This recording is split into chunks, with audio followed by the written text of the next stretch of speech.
So I want to pause from the months because basically we started off speaking about by the high holidays.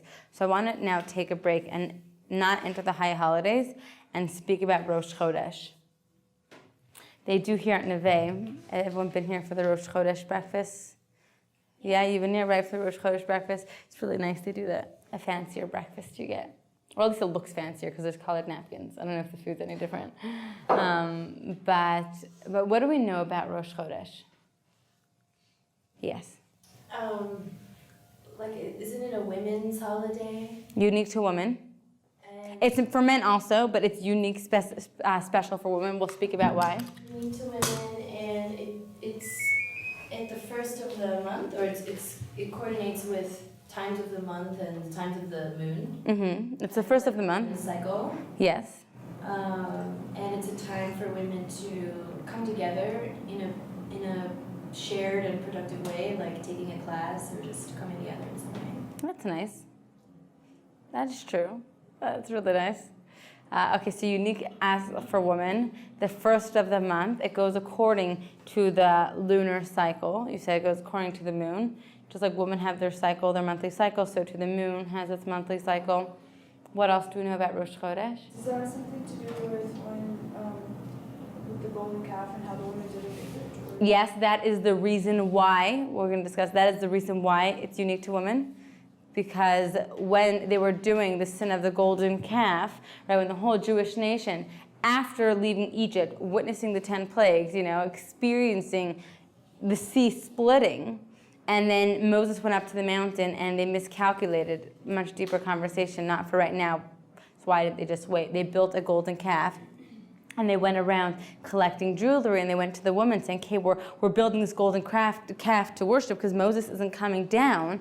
And the woman said, no. They said, come on, we're building it, everyone's doing it. And the woman said, no, we're not. And that is the reason the Shulchan Aruch and and Chazal tell us it's unique for women. Thank you. What else? That's a lot. We covered a lot. That's Rosh Chodesh. Rosh Chodesh is sometimes, have you noticed that it's sometimes 1 day or 2 days? Yes, we've noticed that. Sometimes Rosh Chodesh, it's a 2-day Rosh Chodesh, which is nice. Right? It's like, oh, whatever, Jews like to party. It's just nice, an extra festive day.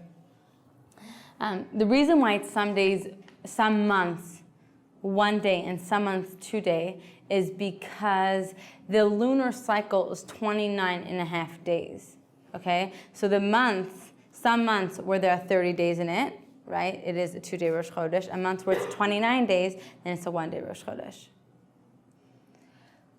What are some customs? Let's just go through the basics of Rosh Chodesh.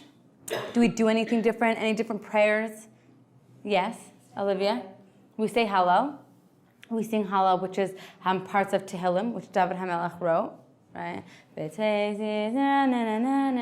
Usually sing it. There's added davening, there's added prayers. You say a paragraph in the blessing after you eat bread. You say a paragraph called Ya'aleh V'yavo, right? We have the Hallel prayer.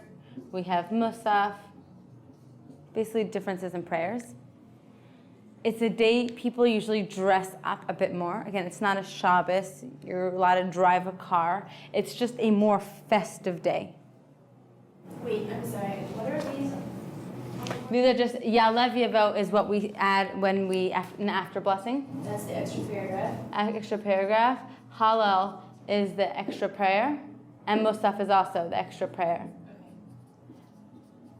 We also say Musaf on Shabbat and on holidays. You don't say Hallel, but Musaf is it's another Shemona Esrei, another standing prayer. Okay, why is Rosh Chodesh so special? Right, we said you get dressed up a little bit more. Men go wild, they put on a tie maybe, right? There's very few ways for men to dress up or go wild if they dress in the penguins. So you see guys with their socks, the ties, and am I missing something? No. There's one more. No, I'm pretty sure there was one more. The belts. What? cufflinks, yeah, that's like very fancy, right? There's usually like the belt, the socks, and like the tie. So people usually wear ties. We said it's a more festive day. Women have more freedom. You can wear this, you can wear a wig. So what's unique about Rosh Chodesh? Every month we have a Rosh Chodesh. Any thoughts, any ideas why? So Evelyn said because we didn't give in to the golden calf. When the Jewish nation left Egypt, while they were leaving Egypt, this was before they entered the desert, this was the first commandment God commanded them. Rosh Chodesh is the first commandment the Jewish nation got when they became a nation. You would think Shabbos, you would think the 10 Commandments maybe, you would think honor your parents, that's really nice and noble. God said, HaChodesh Hazeh, this month, Yeh Lachem, shall be for you, Rosh Chodashim, the head of the month. By the way, which month was that? When do we, which is the first month? Nisan, yeah, that was a trick question. That was cool that you knew that, yeah, exactly. Nisan, what holiday falls out of Nisan? Passover, right? Nisan is actually the first month when the Jews were leaving Egypt. Tishrei, where all the holidays, that was a twister, where all the high holidays are, this is actually the 7th month. That's when we start counting the years. Every Tishrei is a new year. Every Nisan is the new month. So God said, HaChodesh Hazeh, this month shall be for you the head of the month. This is the first commandment we got. Why?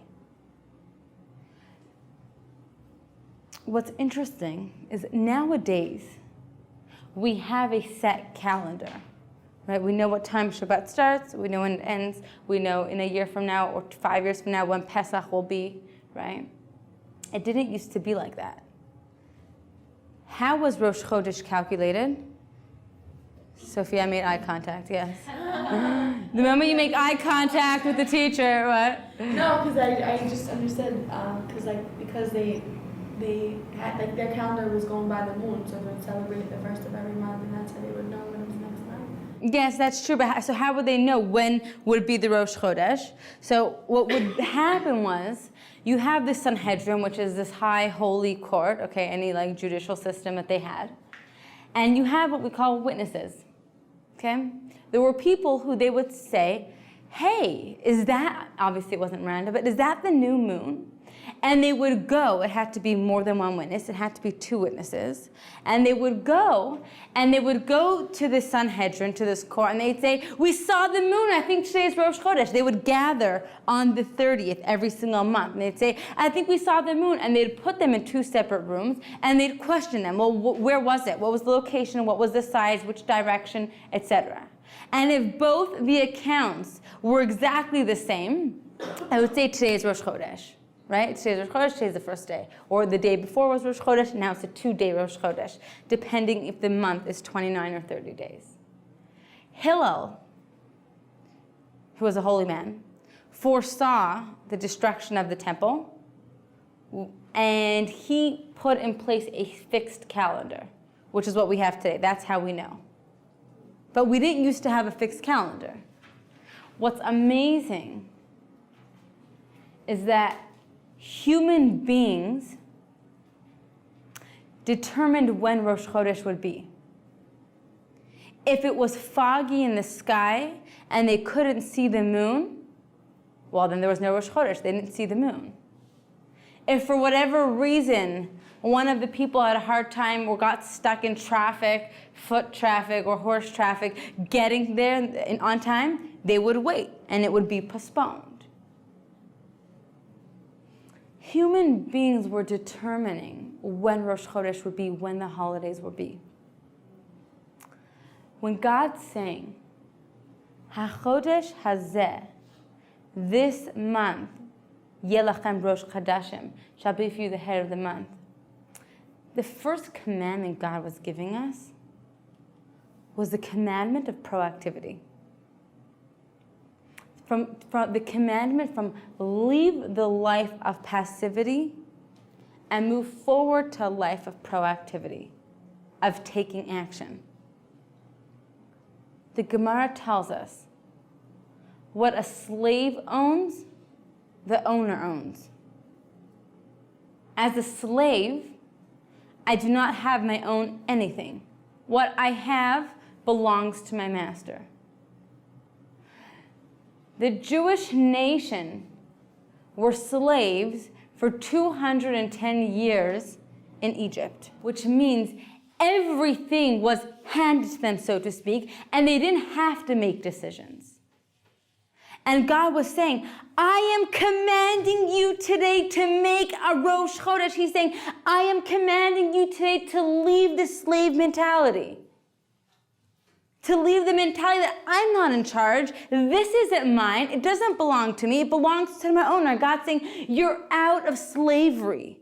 You're a free man now, and you have the ability to choose. You have the ability to act. That's literally what Rosh is. Rosh Chodesh, meaning new month. What else does Rosh mean?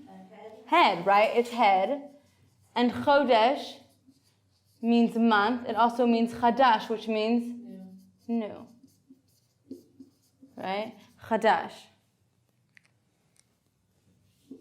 We are using our head on Rosh Chodesh, which is a month, bless you, which is a month. It's a day unique for introspection.